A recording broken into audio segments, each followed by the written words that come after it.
আমরা আবারও চলে এসেছি সেই তেজপাতা বাগানে, যে তেজপাতা প্রত্যেক বাড়ির রান্নার কাজে লাগে। দেখুন তেজপাতা বাগান, গাছগুলো লাগানো দেখুন এত সুন্দরভাবে, লাইন টু লাইন।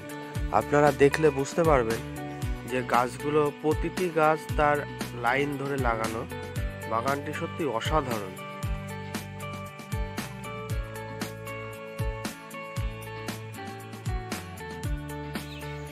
বসন্তের এই সকালে তেজপাতা বাগানটি যেন আরো সুন্দর লাগছে। সে তার অপরূপ সৌন্দর্য যেন আমাদেরকে দেখিয়ে চলেছে। গাছগুলি দেখুন, খুব একটা বড় না, কিন্তু সুন্দর, দেখতে খুবই সুন্দর।